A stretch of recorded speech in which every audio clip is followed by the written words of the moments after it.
देऊळगाव राजा नगर परिषदेचा निष्काळजीपणा, शहरात पावसामुळे घाणीचे साम्राज्य, नागरिक संतप्त।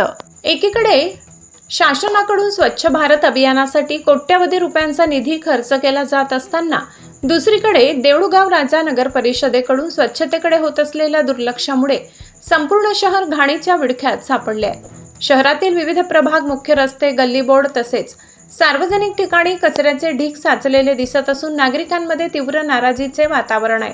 स्थानिक नागरिकांच्या म्हणण्यानुसार नगर परिषदेत सुमारे 23 सफाई कर्मचाऱ्यांची नियुक्ती असली तरी प्रत्यक्षात केवळ 7 ते 8 कर्मचारीच शहरात सफाई करताना दिसून येतात। उर्वरित कर्मचारी नेमके कुठे आणि कोणत्या कामावर आहेत, असा प्रश्न नागरिक उपस्थित करत आहेत। शहरातील प्रत्येक प्रभागात किमान 4 सफाई कर्मचाऱ्यांची आवश्यकता असताना अनेक ठिकाणी केवळ एका कर्मचाऱ्याच्या भरवशावर स्वच्छता व्यवस्था सुरू आहे। त्यामुळे नियमित साफसफाई होत नसून अनेक भागात कचरा साचून दुर्गंधी पसरत आहे।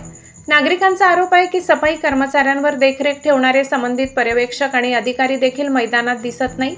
योग्य नियंत्रण आणि निरीक्षणाच्या अभावामुळे स्वच्छता व्यवस्था पूर्णपणे कोलमडल्याचे चित्र दिसून येत आहे। अनेक भागातील नाल्यामधून गटारी तुंबल्या असून कचऱ्याची वेळेवर विल्हेवाट लावली जात नसल्याने नागरिकांच्या आरोग्याचा प्रश्न निर्माण झालाय। सध्या पावसाळ्याचे दिवस सुरू असल्याने परिस्थिती आणखी गंभीर बनत आहे। साचलेला कचरा, तुंबलेल्या नाल्या आणि वाढलेली अस्वच्छता यामुळे डासांचे प्रमाण वाढत असून डेंग्यू, मलेरिया आणि इतर संसर्गजन्य आजारांचा धोका निर्माण झालाय।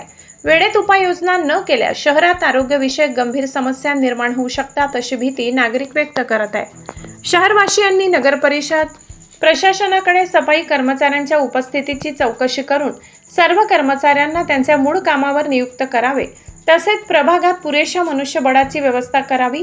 स्वच्छता कामकाजावर नियमित देखरेख ठेवण्यासाठी संबंधित अधिकारी व पर्यवेक्षकांना जबाबदार धरण्याची मागणी केली आहे। देऊळगाव राजा हे महत्त्वाचे शहर असताना येथे स्वच्छतेची अशी दयनीय अवस्था असणे ही अत्यंत खेदजनक बाब असल्याचे नागरिकांचे म्हणणे आहे। शहरातील घाणीचे वाढते साम्राज्य आणि नगर परिषदेची निष्क्रियता यामुळे नागरिकांमध्ये तीव्र संतापाची लाट उसळली असून प्रशासनाने तात्काळ लक्ष घालून ठोस उपाययोजना कराव्यात, अशी जोरदार मागणी होत आहे।